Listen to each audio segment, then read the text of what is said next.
मत जुर्अतो हिम्मत का है इजहार, सीधी बात रिवायात सहाफत का अलम बरदार, सीधी बात। नाज़रीन गिरामी अस्सलामु अलैकुम रहमतुल्लाहि व बरकातुहू। सीधी बात के ताज़ा तरीन प्राइम टाइम में आप लोगों का इस्तकबाल है। नाज़रीन गिरामी, मैं अंसार अज़ीज़ नदवी इस वक्त आप लोगों के सामने कुछ अहम तरीन ख़बरें, कुछ वायरल वीडियोस और कुछ तनकीदी तज़्ज़िये लेकर के हाजिर हुआ हूँ। नाज़रीन गिरामी, तमहीदी सुर्खियों में गए बग़ैर मैं तफसीलात की जानिब बढ़ूँगा, लेकिन उससे पहले आप लोगों से वही दरख्वास्त कर लेता हूँ जो हमेशा आपसे अपील होती रहती है, इदारे को मजबूत करने की और दूसरों तक शेयर करने की। आप इस पर तवज्जो दें। आइए नाज़रीन गिरामी, ख़बरों की जानिब बढ़ते हैं। और सबसे पहले ख़बर जो इस वक्त आप लोगों के सामने रखना है वो इलाहाबाद की है, जहाँ पर स्टूडेंट्स सामने भाग रहे हैं तो पुलिस उनके पीछे भाग रही है। दरअसल गुज़िश्ता कई दिनों से यहाँ के तलबा, इलाहाबाद यूनिवर्सिटी के तलबा फ़ीस में बढ़ोतरी को लेकर के एहतिजाजात कर रहे थे। इस दरमियान में वहाँ के वाइस चांसलर का एक पुतला और उसकी जनाजा बना करके अंतिम संस्कार की जो सूरत हाल बनती है उस तरह से पेश करने की कोशिश हुई, तो पुलिस जो है उस नुमाइशी जनाजे को लिया एहतिजाजी तौर पर, जिसको ले आया गया था। और इस तरह पुलिस के दरमियान में अंतिम संस्कार की जो सिचुएशन पैदा होती है, उस तरह के वाइस चांसलर का पुतला लेकर के इस तरह हालात बनाने की वजह से पुलिस नाराज़ हुई और तलबा में और पुलिस में छीना झपटी का मंजर भी देखने को आया। जिसके बाद इलाहाबाद में जिस तरह से फ़ीस के बढ़ाए जाने को लेकर के जो एहतिजाजात हो रहे हैं और उसको जिस तरह से मीडिया से छुपा रहा है, इस बात को लेकर के भी जो है नाज़रीन गिरामी बहुत ज़्यादा इस वक्त जो है तनकीद की जा रही है। और यूपी में जो ज़मीनी सतह के मसाइल हैं उसको मेन स्ट्रीम मीडिया में लाने के बजाय कभी PFI और हिंदू मुस्लिम और इस तरह की चीज़ों को लेकर के डिबेट होने पर जो है तनकीद की जा रही है। और यूपी में इस वक्त मसाइल बहुत ज़्यादा ख़राब होते जा रहे हैं, वो चाहे बेरोज़गारी हो, जराइम को लेकर के हो या फिर तलबा के मसाइल को लेकर के। इससे आप अंदाज़ा लगा सकते हैं। नाज़रीन गिरामी, इसी तरह की सूरत हाल गुजरात से भी है। गुजरात में रियासत भर से हेल्थ वर्कर्स ने अपने मुतालबात के लिए गोल्डन पार्क में जमा हुए थे। और एक वीडियो इसके साथ एक और भी वायरल हो रही थी कि वो दूसरे चैनल की थी, वो हम आपके सामने रख नहीं पाएंगे। इसमें बाकायदा ये लोग हल्फ उठाते हुए नज़र आ रहे हैं कि आइंदा होने वाले इंतखाबात में वो बीजेपी को कभी जो है वोट नहीं करेंगे। तनख्वाहें, अलाउंसेस अदम तसलसल से ये दी जा रही हैं और कई मसाइल को लेकर के हेल्थ वर्कर्स ने जो है गोल्डन पार्क में एहतिजाज दर्ज करवाया था। तहरीक के मकाम के सामने असम्बली का इजलास भी जारी है और दूसरी जानिब एहतिजाजात भी। तो ये है असल में गुजरात मॉडल, और क्या कुछ मसाइल है आप इसको देख सकते हैं, लेकिन मीडिया इस पर कभी कुछ बोलेगा नहीं, इसलिए कि आप जानते हैं कि किस तरह वो चाटुकार मीडिया बन चुका है। इसी तरह नाज़रीन गिरामी, गंगावती में कल जो PFI के बड़े बड़े रहनुमाओं को गिरफ़्तार किया गया, 106 लीडरों को गिरफ़्तार किया गया है, तो गंगावती, कोप्पल और भी आज केरला से कहें मुल्क के मुख्तलिफ़ इलाक़ों से आज जो है पूरी तरह से एहतिजाजात और मुख्तलिफ़ रियासतों में बंद का भी ऐलान किया गया था PFI की जानिब से। बैकैफ ज़ाहिर सी बात है कि मुख्तलिफ़ तबसरे इस वक्त PFI लीडरान के गिरफ़्तारी को लेकर के सामने आ रही कि किस तरह से मुसलमान लीडरों को निशाना बनाने के लिए ये सब कुछ पुलिस की जानिब से हो रहा है। लेकिन PFI के कारकुनान लगातार रास्ते पर उतर कर के इस वक्त एहतिजाजात दर्ज कर रहे हैं और बाज़ जगहों पर कारकुनान को गिरफ़्तार भी करके ले जा रही है। मुल्क के मुख्तलिफ़ ममालिक से, मुख्तलिफ़ इलाक़ों से आ रही ये तस्वीरें हैं जो इस वक्त हमारी स्क्रीन पर आप देख रहे हैं।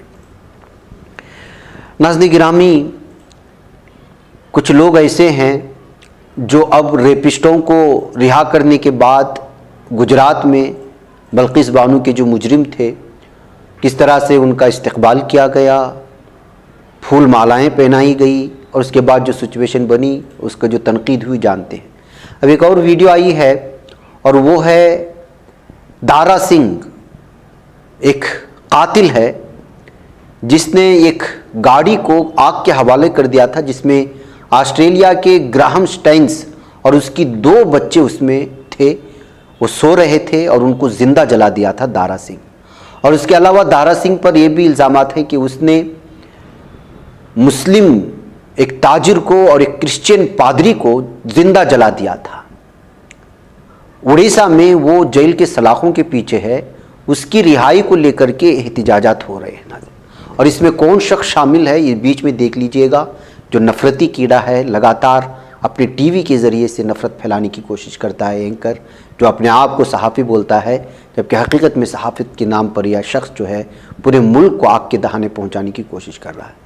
यह अब जो है एक मुलजिम जो कातिल है एक मुसलमान ताजिर का, जो कातिल है एक क्रिश्चियन पादरी का, जो कातिल है ऑस्ट्रेलिया से ताल्लुक़ रखने वाले ग्राहम स्टाइन से उसके 2 बच्चों का, जिसको ज़िंदा जला दिया था गाड़ी के साथ, उसकी रिहाई के लिए अगर ये लोग एहतिजाज कर सकते हैं तो आप अंदाज़ा लगाएं कि मुल्क इस वक्त किन लोगों के हाथ में चला गया है। नाज़रीन गिरामी, आइए मैं आपको ले चलूँ एक और ख़बर की जानिब। आपको मालूम होना चाहिए कि तारीख़ में पहली मरतबा आज डॉलर के मुकाबले में पैसा यानी कि रुपये की कीमत सबसे ज़्यादा घट चुकी है। 81 रुपये हो चुका है $1 के बदले में। लेकिन क्या मीडिया पर आपने इस तरह की डिबेट सुने? लेकिन वही 2013 में जब डॉलर बमुकाबला बस कुछ रुपये थे, उस वक्त जो है बड़े बड़े एंकरों ने, बड़े बड़े चैनलों से वाबस्ता लोगों ने, स्मिता प्रकाश आप जानते हैं, ये नई की रिपोर्टर भी है और टाइम्स नाउ में भी, और अंजना ओम कश्यप को जानते हैं, ये 2013 की उनके ट्वीट्स हैं जो उन्होंने उस वक्त रुपए की थोड़ी बहुत गिरावट की वजह से लगातार ट्वीट किया था। लेकिन आज किसी भी शख्स की जानिब से डॉलर के बदले 81 रुपये हो गए, गिरावट इस कदर नीचे आ गई, लेकिन कोई भी ट्वीट करता हुआ नज़र नहीं आ रहा है। ये कहते हुए जो है इन चीज़ों को पेश करने की कोशिश हुई है। नाज़रीन गिरामी, जैसा कि मैंने कहा था कि हमारी स्टूडियो में इस वक्त कांग्रेस के और मुख्तलिफ लीडरान से, जो बिलखुसूस मुस्लिम लीडरान होते हैं, जाहिर सी बात है कि आज मुसलमानों की क़ियादत बहुत कम होती जा रही है। कर्नाटक में 25 MLA से घट कर के 8 मुस्लिम MLA हो चुके हैं। ऐसे में बहुत सारे लोग कोशिश कर रहे हैं मैदानी सतह पर कि किसी तरह से जो है वो जो सीटें उनके हाथ से निकल गई उसको वापस ले। उसमें से एक KGF बाबू हैं, इनसे एक लंबा इंटरव्यू हुआ था और ये अभी असम्बली इंतखाबात में इनको टिकट मिले या ना मिले इसका भी ऐलान नहीं हुआ है, लेकिन वो अपने इलाके में लगातार काम कर रहे हैं। मकामी सतह पर अल्लाह ने नवाजा भी है। इसी को लेकर के उनसे मुख्तलिफ सवालात हुए थे। उसमें से एक और सवाल था, हमने आपसे कहा था भी कि जो है छोटी छोटी जो इस सवालात के जवाबात हैं, ताकि कोई बोर ना हो, उसको लोगों के सामने रखा जाए। तो आज कुछ ब्रेक के बाद फिर हम उनके एक सवाल का जवाब लेकर के आए हैं। आप KGF बाबू के इस जवाब को सुने, फिर उसके बाद फिर मैं आगे बढ़ता हूँ। हिंदू भाई जान को जान देखो, टेमिलियंस मेरे एरिया में जो खादर शरीफ केस गार्डन में है, जान को जान देती है। कौन की 1-2 आदमी हमारे खिलाफ है, लेकिन 99% हिंदू भाई हमारे साथ है। हमारा भाई हमारी शिकायत गाता है, उसे ऐसा फंसाओ वैसा फंसाओ करको। ये जमीर अहमद खान जो इंसान है, वो इंसान कैसा है, क्या है, लोग क्या बोल रहे हैं उससे मतलब नहीं है। वो हमारे कौम का एक मसीहा है। उसके साथ में ये 8 जो भाइयां हैं, ये भाइयां उनके साथ में रहे तो कांग्रेस पार्टी यहाँ अच्छे पैमाने में जीत सकती, मुस्लिम लीडर आ सकती। सेकेंड लीडर बनाओ। मेरा रिक्वेस्ट क्या है मेरे हिंदू मुसलमान भाइयों से, हिंदू भाई हमारा साथी, हिंदू भाई हमारा से जान को जान देती, तो मैं की नहीं कर रही, सेकेंड लीडर की नहीं पैदा कर रही। जब इतना बड़ा आदमी 1740 करोड़ डिक्लेयर कराए, आपको 350 करोड़ कांग्रेस के बैनर में देने जा रहा है, उसमें कोई आदमी, अब तुम्हें देख रही, कोई आदमी मेरे फेवर में मेरा भाई कौन खड़ा है? बोलिए सर। मैं थोड़ा देखो, मैं सच्चा आदमी, मुझे झूठ मेरी जिंदगी आप सीधी बात करो। नहीं, झूठ मेरी जिंदगी में नहीं आता। मैं 2 ही आदमी को झूठ बोला हूँ, एक मेरी माँ को झूठ बोला हूँ, एक मेरी बड़ी बीवी को झूठ बोला हूँ, लेकिन दूसरे को किसी को झूठ नहीं बोला। मुझे ऐसे मुसीबत आए, ऐसे परेशानी आए, पुलिस में कंप्लेंट आए, जेला को गए, ईडी में रेड हुआ, इनकम टैक्स में रेड हुआ, सीसीपी में रेड हुआ, सीधा आदमी क्या है मैं पैसे वाला बना सो गलत। कई को पैसे वाले बने, गरीब से पैसे वाला बना, जिसके घर में खाने को खाना नहीं था, जिसके घर में उसे रहने के वास्ते छत नहीं थी, ऐसे आदमी करोड़पति कैसा बना? करोड़पति से अंडरवर्ल्ड का पैसा है, दाऊद का पैसा है, दाऊद की बहन का पैसा है। तेरे को मेरे पे जो सितम हुआ, शायद किसी के ऊपर होता तो सुसाइड कर लेता हूँ। मैं घर को बोल को सब कुछ छोड़ा सकती हूँ। क्या है ये बात? अब गलत न को उठाओ। मैं क्या है इज्जत छोड़ डाली। अब बोले ना मैं जेल को जाकर 30 दिन जेल को जाकर मेरा काम कौसा है? कहीं को गया मैं जेल? मेरा काम क्या है? ईडी का रेड हुआ। मेरा काम ईडी का क्या है? कौन सा फॉरेन का बिजनेस है मेरा? कौन सा हवाला ट्रांसैक्शन है? सब हमारे लोगों की मेहरबानी है। लगा को देने का, लगा को देना, फंसाना और उसे आगे नहीं बढ़ना, पीछे पूरे बड़े आदमी में कंप्लेंट करना, मेरे अपोजिट को नहीं उनको बुलाना, पीछे से तैयार करना। मेरा बिजनेस ऐसा बिजनेस नहीं है। अब सियासत में भी ऐसा छोड़ा क्या? सियासत में ऐसा नहीं होता तो एमएलसी इलेक्शन जीत को बाहर आ जाता मैं। सियासत में मेरे भाइयों का मेरा सपोर्ट था तो आज 1700 करोड़ डिक्लेयर करने वाला, गरीबों का दाता, गरीबों के वास्ते 350 करोड़ खर्च करने वाला, आपको कहीं को आता? वीडियो भी दिखाओ इनका जो काम चल रहा है अभी। हाँ, जो गरीबों में दिया। तो ये क्या है? एक इंडिया के अंदर पहला इंसान जो कांग्रेस पार्टी के बैनर में परमिशन पूछने वाला 350 करोड़ चिकपेट क्षेत्र वीक है। ये चिकपेट क्षेत्र में कांग्रेस को जिताना है, कांग्रेस से जीतना है। मैं 350 करोड़ ये बैनर में देता हूँ। मुझे परमिशन दो, सारे अखबारों में दिया। खाली 60 पर 4 लाख रुपए खाली अखबारों की फीस दिया हूं। पूरा नेशनलिस्ट पेपर, राहुल गांधी के घर के सामने बैनर डाला हूं, मैनिफेस्ट 350 करोड़ का। सोनिया मैडम के घर के सामने डाला हूं 350 करोड़ का मैनिफेस्ट। क्या कर रहा हूं गरीबों को? ईडी के सामने, ईडी छापा मारी, मुझे जो छापा मारी, जो रेड करी, वो ईडी के सामने बोर्ड डाल गया। वजह आओ मेरे घर आओ, मुझे चेक करो, और आपके कितने कितने तुम्हें टाइट करना चाहती, टाइट करो, लोगों को दिखाओ, मुझे हीरो बनाओ। क्या है? मैं गलत नहीं बोल रहा हूं, मुझे तकलीफा दे रही। मुझे तकलीफ दे को क्या भी बिगाड़ने नहीं हो रहा है, क्या भी मेरे पास ऐसा काला पैसा नहीं है। ईडी के सामने दिल्ली के अंदर तुगलक रोड में मैं बैनर लगा के आया, मेरी मैनिफेस्ट 350 करोड़ मैं चिकपेट क्षेत्र में डोनेट कर रहा हूँ। अच्छा, मुझे एक सवाल है, खाली हिंदुआं कुछ देती क्या तुम्हें? नहीं नहीं नहीं नहीं, ये गलत बात। देखो साहब, मैं आपको मुसलमान बन को पैदा हो, मैं कमा को हूँ हिंदू भाइयों से, हिंदू भाइयों से मैं कमा को हूँ। हिंदू भाइयां भी मेरी जान है, मुसलमान भाइयां भी मेरी जान है। मैं जान से उनका किसी को भेदभाव नहीं है। हिंदू मुसलमान मुझे वो नहीं आया, मैं वो करता भी नहीं, मुझे जरूरत भी नहीं। मुझे सबका सब मिलजुल को काम करती, मुझे एमएलए बनाती तो एक्सेप्ट, नहीं ही तो खुदा हाफिज। नाज़रीन गिरामी, उधर महाराष्ट्र के अक़लियती तरक्की के महकमे ने Tata institute of social science, जिसको TISS कहा जाता है, उसको रियासत के उन 56 शहरों में जहां मुसलमान बड़ी तादाद में आबाद हैं, मुस्लिम तबके की समाजी, माशी और तालीमी तरक्की पर एक मुताला करने का काम सौंपा गया है। यानी कि ये लोग सर्वे करेंगे। एक हुक्मनामे में महकमे ने इस प्रोजेक्ट के लिए 33 लाख रुपये मुख्तस किए हैं।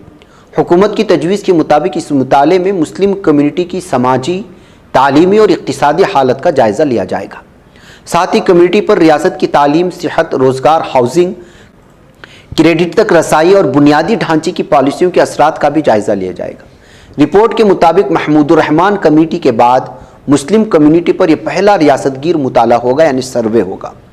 महाराष्ट्र हुकूमत का कहना है कि मुसलमानों को इक्तिसादी और तालीमी तरक्की के मरकजी धारे में लाने के लिए उनकी रियासत में सूरत हाल का जायजा लिया जा रहा है। जायजा लेने की जिम्मेदारी Tata institute of social science को सौंपी गई है। रियासती हुकूमत ने यह भी कहा कि टाटा रिसर्च काउंसिल मुंबई ने महाराष्ट्र में 6 मकामी महसूलात कमिश्नरों समेत 56 कारकुनों को शुमार किया है। इंटरव्यूज और तबके की सर्वे का जायजा लेकर रिपोर्ट पेश करने को कहा गया है। फिर उसके बाद क्या कुछ किया जा सकता है, मुस्लिम माशरा कहाँ और किस शोबे में कमज़ोरी है, उसके बाद जो है कुछ फैसले हो सकते हैं, ये यहाँ की हुकूमत की जानिब से कहा गया है, जिसको एक खुश आइंद बात कही जा रही है। फ़िलहाल महाराष्ट्र में किसकी हुकूमत है आप लोग जानते हैं।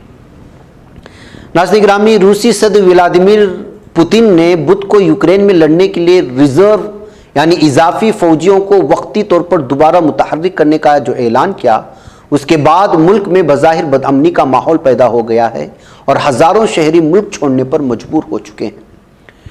बीबीसी ने इसकी एक लंबी रिपोर्ट पेश की है, जिसका अगर मुख्तसर जायज़ा लिया जाए तो यूक्रेन में नाकामी जैसी सूरत हाल के बाद सदर पुतिन ने कहा कि तकरीबन 3 लाख रिजर्व फौजी बुलाए जाएंगे। इस ऐलान के बाद रूस के मुख्तलिफ शहरों में हज़ारों मुजाहिरीन सड़कों पर निकल आए और 1000 से ज़्यादा को गिरफ्तार कर लिया गया। हज़ारों शहरी एहतिजाज में शिरकत करने के बजाय मुल्क छोड़ने पर गौर कर रहे हैं ताकि फ्रंट लाइन पर भेजे जाने से बच सके। इसकी एक मिसाल यह है कि बैरून मुल्क परवाज़ों की टिकट उन मकामात के लिए जहाँ रूसी शहरियों को वीज़े की ज़रूरत नहीं होती फ़रोख्त हो चुके हैं या उनकी कीमतें आसमान से बातें करने लगी। मॉस्को से तुर्की के शहर इस्तांबुल और आर्मेनिया के शहर परिवान के लिए बराह रास्त तमाम परवाज़ें बुध को फ़रोख्त हो गई। रूस की सबसे मशहूर फ़्लाइट बुकिंग साइट एविया सेल्स के आदाद शुमार के मुताबिक अगले इतवार तक मज़ीद टिकटें दस्तयाब नहीं हैं। खबर रसा एजेंसी रॉयटर्स के मुताबिक मॉस्को से जॉर्जिया के दारकूमत तबलीसी के लिए कुछ रास्ते बशमूल स्टॉप ओवर वालों के लिए भी टिकटें दस्तयाब नहीं, जबकि दुबई के लिए सस्ती तरीन परवाज़ों की लागत 3 लाख रूबल यानी तकरीबन $5000 से ज़्यादा बताई जा रही है। तो नाज़रीन गिरामी, जंगी सूरत हाल और किसी मुल्क को कब्ज़ा करने का जुनून खुद उनके ही शहरियों के लिए कहाँ तक परेशान हो सकता है, इसका आप अंदाज़ा लगा सकते हैं इस खबर से। नाज़रीन गिरामी, आइए अब बात करते हैं ईरान की। एक रिपोर्ट ये आ रही है कि स्कार्फ पहनने से इनकार करने पर ईरानी सदर ने अमरीकी सहाफ़ी से इंटरव्यू मनसूख कर दिया है। अमरीकी मीडिया के मुताबिक ईरानी सदर की टीम ने एंकर क्रिस्टियाना अमानपोर से इंटरव्यू से चंद मिनट पहले स्कार्फ की शर्त रखी, जिस पर क्रिस्टियाना अमानपुर ने स्कार्फ पहनने की शर्त मानने से इनकार कर दिया। अमरीकी मीडिया के मुताबिक जनरल असम्बली इजलास के मौके पर न्यूयॉर्क में ईरानी सदर से इंटरव्यू पहले से तय था और इस मौके पर जो है तयशुदा वक्त के मुताबिक एंकर भी तैयार थी, इंटरव्यू भी तैयार थी, लेकिन उससे कुछ लम्हे पहले आकर के उनसे साफ कहा गया कि आपको इंटरव्यू लेने से पहले स्कार्फ पहनना होगा, लेकिन उस सहाफ़िया ने इनकार कर दिया तो इंटरव्यू नहीं हो पाया। क्रिस्टियाना अमानपुर का मानना था कि ईरान में रिपोर्टिंग करते वक्त मकामी कवानीन और रिवाज के मुताबिक स्कार्फ लेती हूँ, न्यूयॉर्क में इंटरव्यू के लिए स्कार्फ पहनने का कोई कानून नहीं है। ईरान से बाहर कहीं भी मुझसे कभी किसी ईरानी सदर ने स्कार्फ की शर्त नहीं रखी। क्रिस्टियाना अमानपुर के मुताबिक 1995 से अब तक मैं हर ईरानी सदर का इंटरव्यू कर चुकी हूँ। उनका मानना था कि मैंने स्कार्फ की दरख्वास्त अपने अपने इदारे और दुनिया भर की ख़वातीन सहाफ़ियों के लिए मुस्तरद की, क्योंकि ये लाजमी नहीं है। सदर रईसी के माविन ने मुहर्रम सफ़र के मुक़द्दस महीनों ईरान में जारी मुल्की एहतिजाज का उन्होंने हवाला दिया है। बहरकैफ नाज़रीन गिरामी, इस तरह से स्कार्फ ना पहनने की वजह से एक अमेरिकी जर्नलिस्ट को इंटरव्यू देने से इनकार करने पर ईरानी सदर सुर्खियों में आ गए हैं और इस वक्त जो कुछ हिजाब को लेकर के ईरान में जो बवाल मचा है वो आप लोग जानते हैं। अभी तक 30 से ज़ायद हलाकतें सामने आ चुकी हैं एक खातून की हलाकत के बाद से, और जगह जगह आगजनी और एहतिजाजात लगातार जारी हैं ईरान में। और पूरी तरह से एक वो ताकत जो ईरान को गैर मुस्तहकम करना चाहती है वो इस सुलगते हुए मौजू पर आग छिड़कने की कोशिश कर रहा है और इसको जो है मुल्किर पैमाने पर फैलाने की साजिश भी हो रही है। इस तरह की ईरानी ख़बरों में उनकी साजिशों से बचने के लिए हुकूमतों की जानिब से भी अपील करते हुए देखा जा रहा है। वाक़ई नाज़रीन गिरामी, मुझे यहाँ पर इजाज़त दें, इंशाल्लाह फिर आप लोगों से मुलाकात हो। अस्सलाम वालेकुम रहमतुल्लाहि व बरकातुहू। ये बच पाता है कोई सहाफ़ी की निगाहों से, मिलाता है ये लोगों को मोहब्बत की पनाहों से, करम और दर्द मंदी का है एक संसार सीधी बात। अजीमत जुर्अतो हिम्मत का है इजहार सीधी बात। अजीमत जुर्अतो हिम्मत का है इजहार सीधी बात। ये चैनल हक निगर बनकर कुचल देता है फितनों को,